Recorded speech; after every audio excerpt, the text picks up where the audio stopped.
Hi, I'm Dan Pasternak. Today is May the 29th, 2001, and we're here in Westwood once again with television programming legend Fred Silverman to do part two of our interview for the Archive of American Television.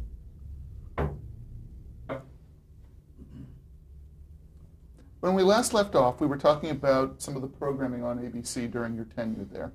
Let's continue to touch on some of the shows that ran during your time when you were at ABC. First, The Love Boat. Describe the development of that series and the different pilot phases that it went through and what changes were made through its development. The Love Boat was a busted movie script at ABC. When I arrived at the network, it was sitting on a shelf somewhere. It's a show that Brandon Stoddard had developed, but he never really had enough support in his management to go forward with it. So when I was going through all the development reports, this thing kind of hit me between the eyes, and I said, it's a really good idea. Let me read the script. So I read the script, and like so many of the scripts that were laying around, it wasn't particularly good, but I thought it could still work, if we cast it right. So we made a movie and put it on the air, and it got a 50 share, and nobody believed it. Nobody believed that this piece of junk could do a 50 share, so we didn't have enough faith in it to make a series out of it. We said, let's do another movie. And while we're at it, let's see if we can get the casting right this time. So we did a second movie, and that got, I think, a 52 or a 53. And my boss over there, Fred Pierce, he still had real doubts about the viability of this as a series. He said, well, let's do a third movie. So we did a third one, and we took another shot at casting it. We just couldn't seem to get it right. And I think it was on the third pilot that we cast Gavin MacLeod as the captain, and pretty well got the casting right. And it went on the air, and it got the same kind of ratings. And it was at that point that Aaron Spelling said, I won't do any more movies. I'm not going to audition. I'm your best producer, yada, yada, yada. And so we gave him 13 episodes, and it went on the air at the end of Saturday night, which was a kind of like a dungeon. I mean, nobody looked at ABC on Saturday night. And it was a big hit at 10 o'clock Saturday. Immediately? Right off the bat. Well, don't forget, we had played 3 movies. So this was, it's like everybody knew what the show was. Now talk about using the series as a promotional tool for some of your other series and stars on the network. Well, it was a great vehicle to promote the other shows on the network, because we could cast Gabe Kaplan and Hal Linden, Henry Winkler, if he would do it, and all the stars in guest roles. So it was terrific. So it was like a little movie every week. You mentioned Gabe Kaplan. Talk about Welcome Back, Kotter. Was that on the network when you joined, or was that one of your shows that you developed? Welcome Back, Kotter was one of the shows that was on. I think it was on about a year. Now talk about the changes that it underwent during your time at ABC. Well, when on the air, it was pretty much what it was. There weren't that many changes. There was a point in time where there was a feeling that it was very masculine in tone, and we introduced a female sweat hog into the show.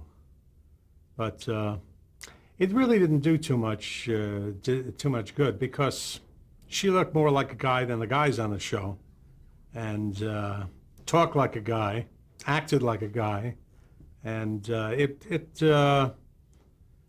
was a little bit of window dressing. It was something to promote, as we often did. And ABC at that point in time was a very promotion-conscious network. They more or less invented promotion and branding as we know it today. Talk a bit about when John Travolta left the show.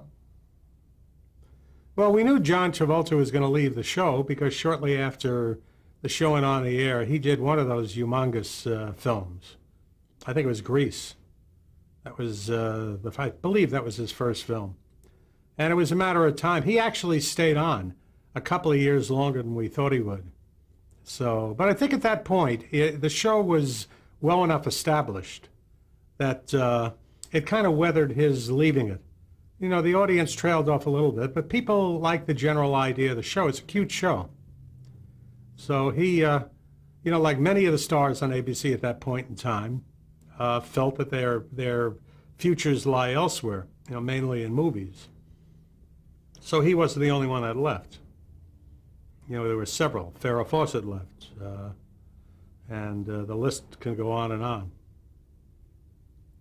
on. Just to go back a moment, when you were talking about Saturday Night, which had been, as you described it, a dungeon on ABC, talk about the changes that happened to that Saturday night programming block after the success of The Love Boat. Well, The Love Boat went on the air. It was a big hit at 10 o'clock.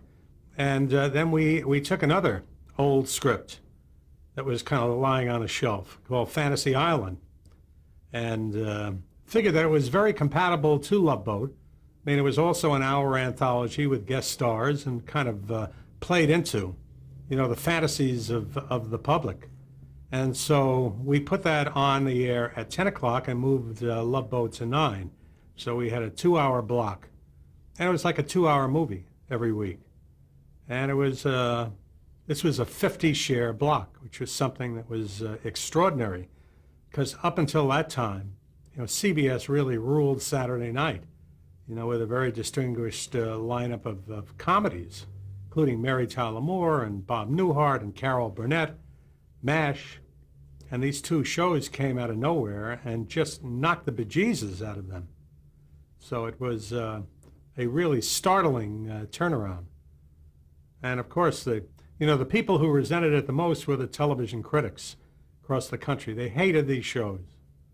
I mean, they hated them. It was like ABC had smallpox on Saturday night. I mean, they just couldn't understand, you know, how we could pander to the public like this with jiggle and, I don't know, just every nasty word they could think of. They leveled against Love Boat and Fantasy Island. Now, how did you feel about it, particularly in the face of the fact that these shows at CBS were shows that you helped to build into hits, you know? Well, I was working at ABC at that point, and I figured they were hits long enough. You know, they were on the air for 6, 7, 8 years. And, you know, they were fair game.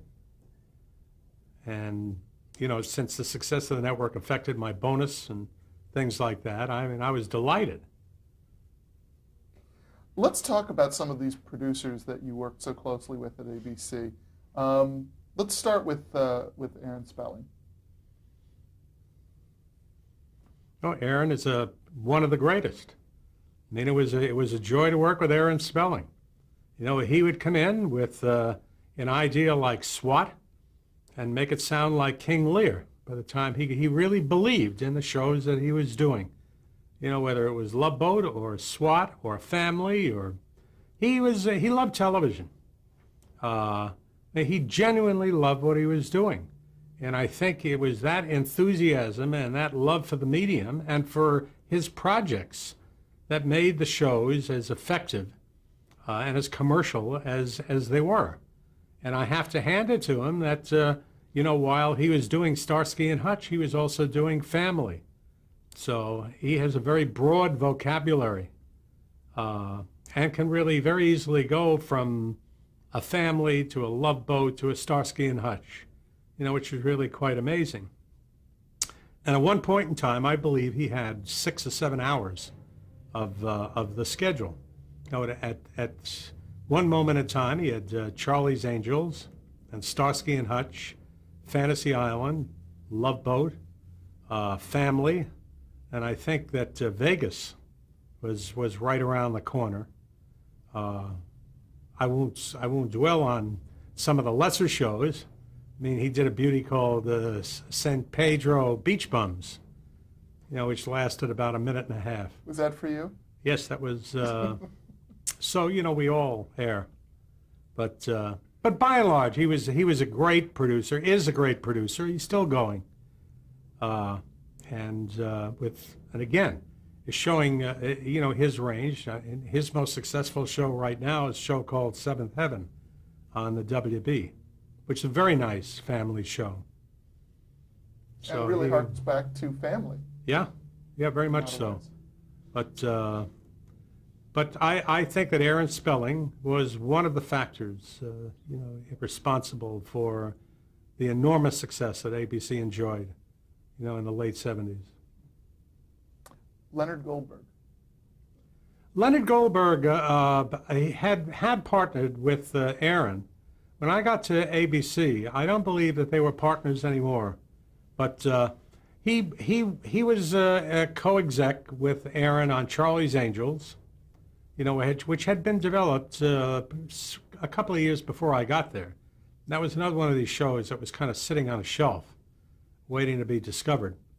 And Family, and I think he had a lot to do with Family. He got Mike Nichols involved, and I believe Faye Kanan was involved in the pilot, and so he primarily worked on those two shows. But again, very prolific producer. Went on to enjoy a very big career in the theatrical motion picture business. Doug Kramer. Doug Kramer became the Len Goldberg.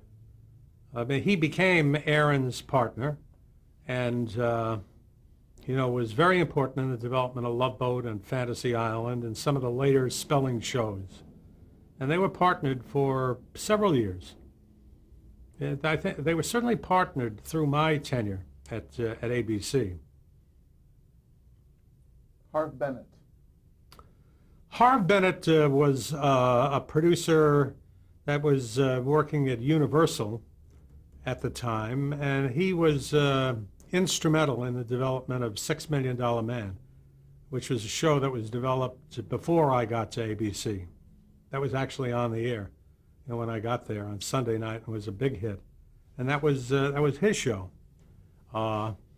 He also had something to do with the spin-off Bionic Woman, although I believe that there was a young writer-producer by the name of Ken Johnson, who was most instrumental in the success of Bionic.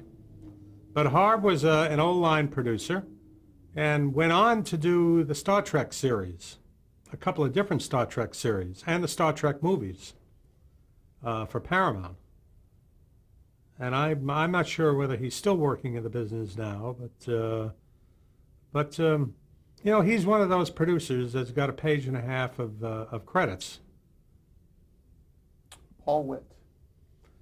Paul Witt did one show, with Thomas Harris, Susan Harris being his wife, and one of the premier comedy writers at that point in time.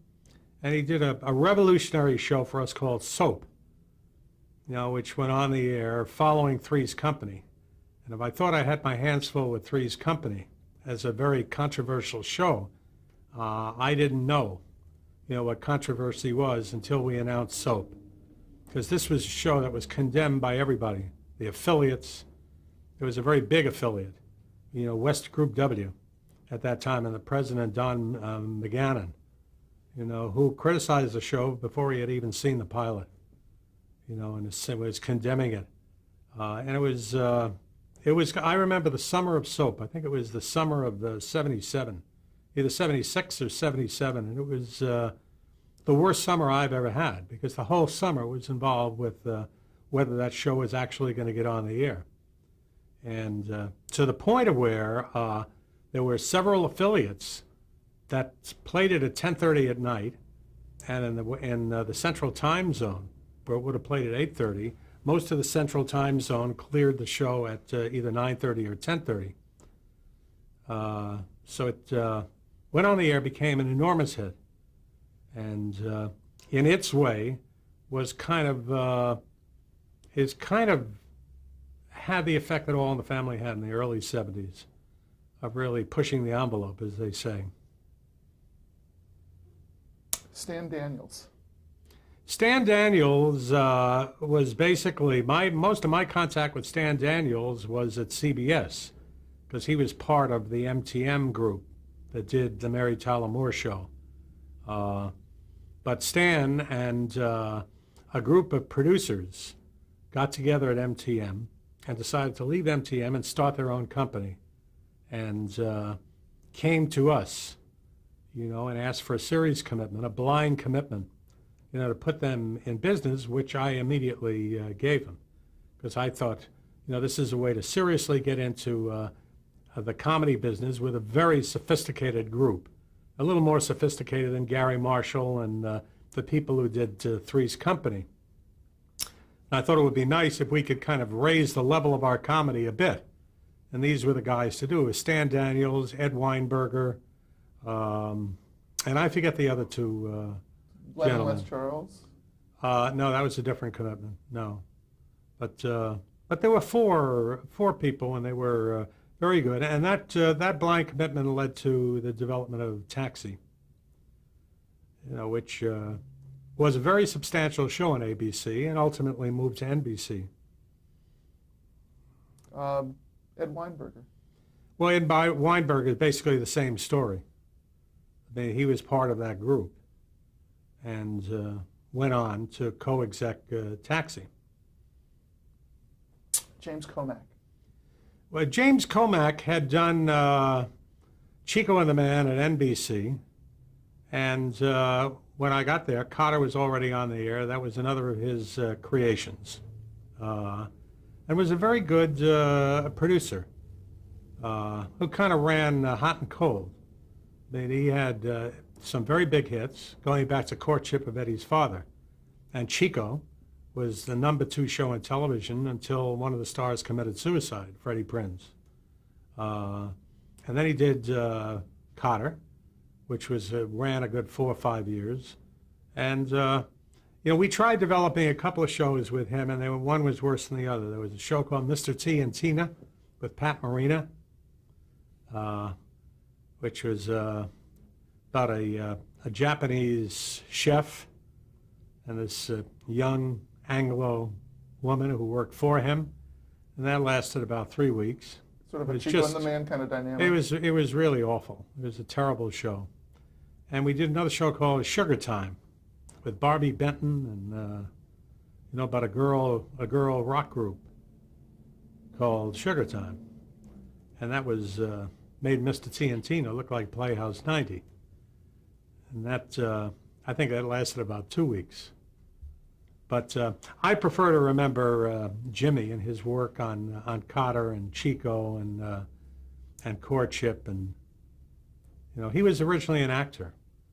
He did a show called Hennessy, in which he was an actor with Jackie Cooper back in the early 60s on CBS.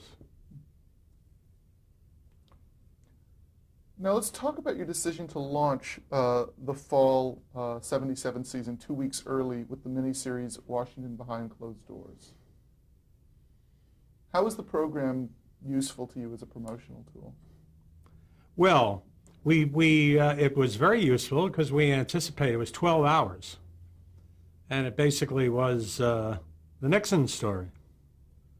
And we had a very distinguished cast. I'm trying to, the star of the show, I just blanked out. But anyway, it was a very successful. No, it wasn't Rip Torn, but I don't remember he recently passed away.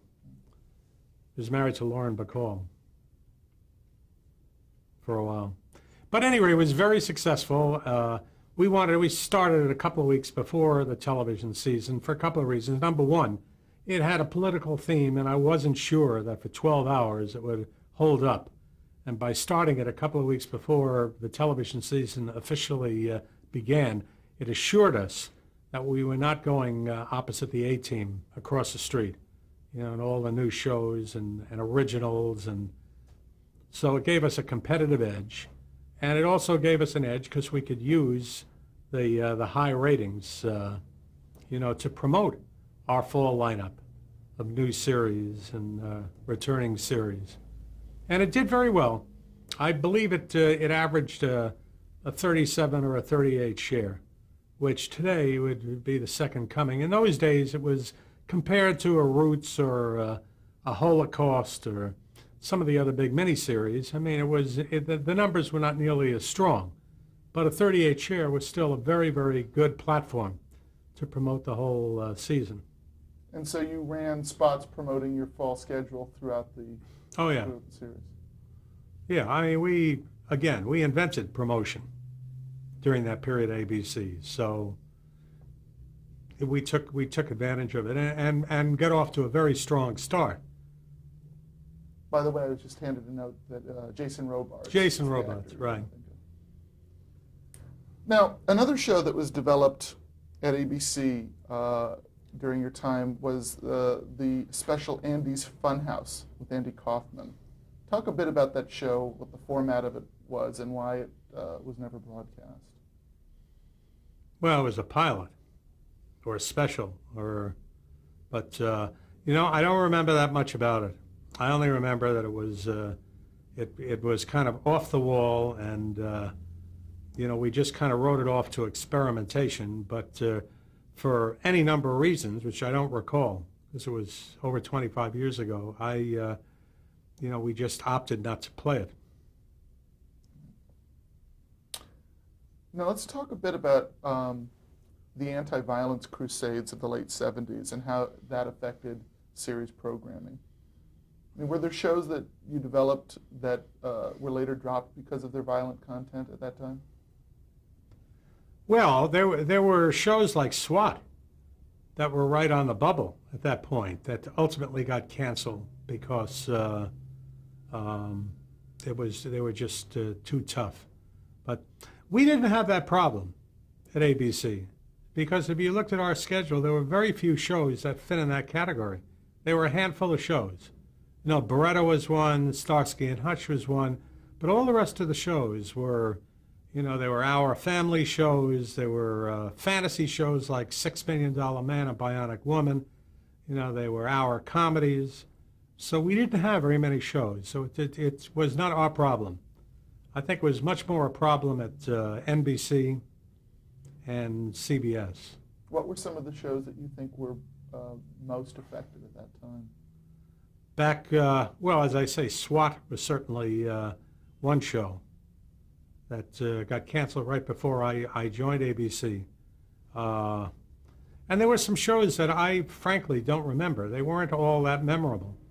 You know, they were exploitive shows that were on the air a short period of time and were just expendable. But did at least this dialogue or scrutiny affect your series development? No. No, because as I say, we were not developing, you know, that kind of program. There were very few shows. You know, occasionally a show like Vegas would get on the air. That was really more a factor of Aaron Spelling than the fact that it was a private eye show. But we were, you know, we were basically a comedy network, and we were doing lighter fare in the hour form. So it really didn't affect ABC very much. Now, you left ABC in 1978. Where was the network at that point when you were getting ready to leave? Well, they were a very strong number one.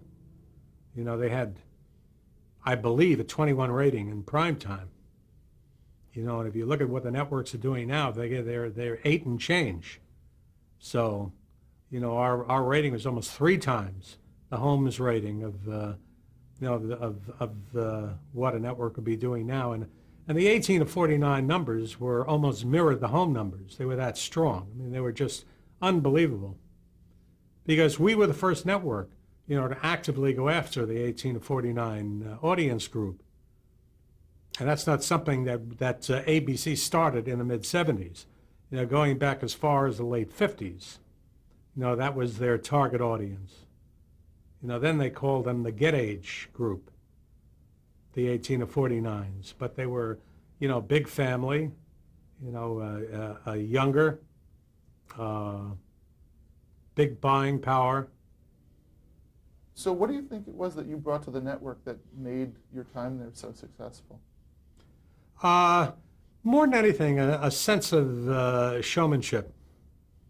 Showmanship and some pizzazz. I mean, it was the network schedule was a very bright schedule that kind of sparkled. You know, we had great specials. You know, that we had the best of the newest stars. most of the stars on ABC were in their late 20s and early 30s. And we were, without really trying to do so, just was second nature, to do that kind of programming. Do you think it was your mindset to be more Well, I think talent-driven, that they were starting to move in that direction, before I got there, with Eisner and Fred Pierce. Because they put shows like Starsky and Hutch on, and Cotter. Happy Days was one of those shows. So it was really a continuation of that policy, but a continuation with a vengeance. And also, it was during that 3-year period that we really invented marketing and promotion of television like it was never done before.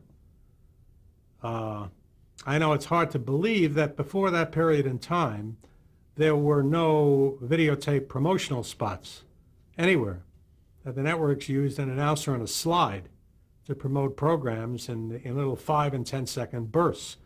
And we were the first network that opened up time in every show on the network, day and night, to promote shows with very produced spots. I mean, to the point of where, when we did a spot for the Tuesday comedy block, that spot was sweetened. I mean, there was actually audience response, laughing and clapping, which was unheard of. So, and there are all the things that are very commonplace now. At that point in time, were revolutionary. And I should mention that the people that were involved in our advertising and promotion went on to kind of grandfather all the people that are the leaders in that area today. Really have their roots in that advertising and promotion department at ABC. I mean, it all started there.